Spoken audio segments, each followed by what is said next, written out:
Mobile Suit Team, prepare to sortie!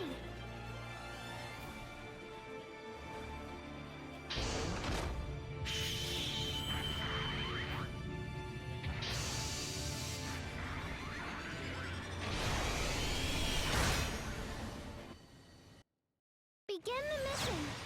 Hello everyone, this is Ninja Guy _12 here, bringing you a match in the Super Gundam. It has been forever since I've actually used this, and I decided to bring it out simply because I put, I've gotten the level 5 firing program, and me being stupid, I was like, you know what would happen if I put all 5 firing programs on this dumb thing? And I ended up getting 92 range strength on my level 2 Super Gundam, which is actually 1 range strength higher than my Phaz at level 2, which is at 91 with all 5 firing programs. So, yeah, as you could be telling through this video, yeah, I'm going to be doing shit tons of damage, and people are going to cry, because I do bonker damage. So, don't underestimate this thing.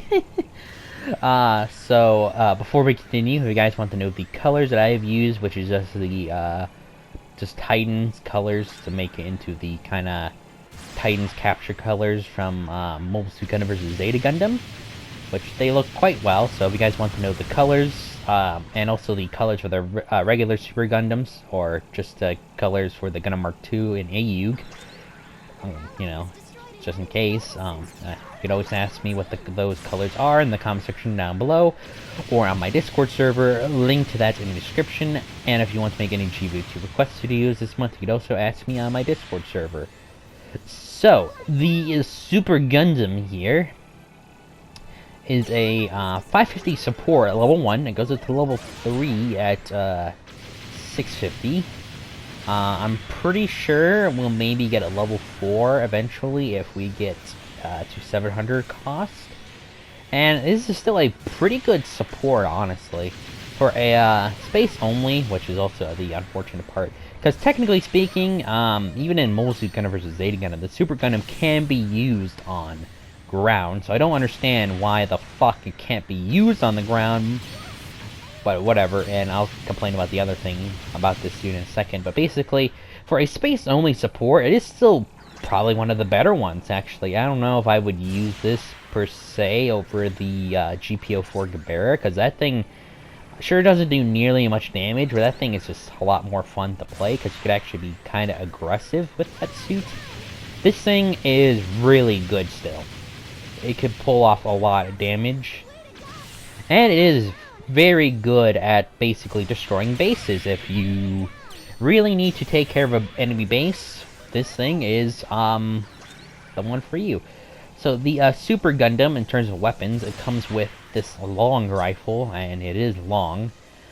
Basically, it acts kind of like the Hyzak Customs beam sniper rifle, where you could shoot uncharged and it'll stagger, but if you fully charge it, it will heavy stagger. And of course you need to stand still while you fire, so yeah, you got that. It has the Mark II Beam Saber, which, as far as I could tell, the neutral and downswing are completely different. The side swings are, I think, identical to the Gundam Mark II, just the regular general. So there's that minor difference. You also have the missiles on the G Defensor, which surprisingly do fuck tons of damage, and they are incredibly accurate for missiles, that's for damn sure. They are very fun. And then finally, the last weapon is the dummy asteroid. You get one of those, and when you activate, or when you shoot it out, it kind of has a fake beacon for the dummy. So I don't really exactly know what it's really supposed to do. Maybe like prank people, I guess, but sometimes it doesn't even fucking do anything, and people will just blitz right through it because they ain't gonna fucking do shit. So maybe, if there's one thing I would maybe change, is allow you to maybe stack multiple, I think, to the degree, like, have a set amount. don't have them actually be on the map, like as like a beacon or anything. Kind of actually have them as dummy like asteroids. If people walk into them, they'll take like I don't know, 500 damage or something. Something that isn't like a unbroken amount, and then have like a max limit of like maybe like 5 or 10. Because I think that would be pretty fair. But obviously that's just my fucking opinion, so yeah, it's not a 100% perfect idea, but it would certainly make it a lot more interesting and a lot more fun in my opinion than having the stupid fake beacon ability that it has right now. But technically it's supposed to have other stuff. Obviously with it being based off the Mark II, it could technically also use the Vulcan pod, which it doesn't use, and I guess also the sperm launcher. So maybe in the future we could also maybe get those. Maybe if they make like a super duper ultra super Gundam or something, I don't know. But like basically the ultimate super Gundam where it's basically just the regular super Gundam with the sperm launcher, the Vulcan pod. It could be used on ground, and it could also fucking transform. Because if you guys don't know this, the super Gundam, it can still technically transform. Even without the G Defensor. So I don't fucking understand why you can't transform in this dumb thing. Because that would also help out a lot.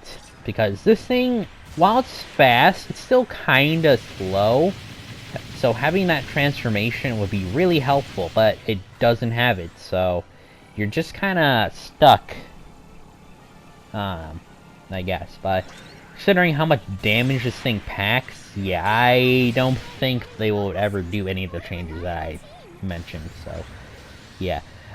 Expect me to hopefully eventually fully enhance and fully mod my Super Gundam, basically get up to, I think, almost 96, 97 range strength, which would be basically the first, I think, and only support to basically almost reach 100 range strength. Like, that is pretty impressive for a Mark II, because obviously the Mark II, by basically Grips War standard, especially later on during the Grips War, it is very old and not really that good by that point.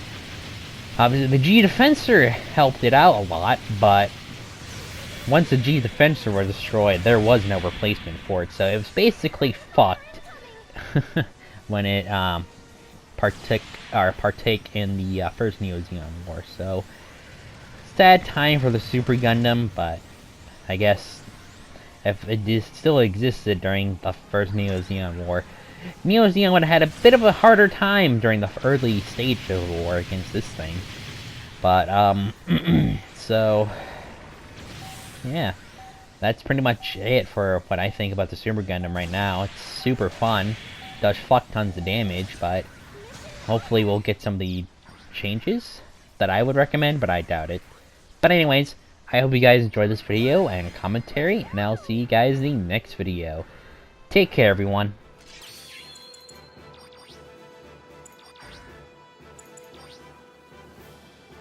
Here's your rewards from this battle.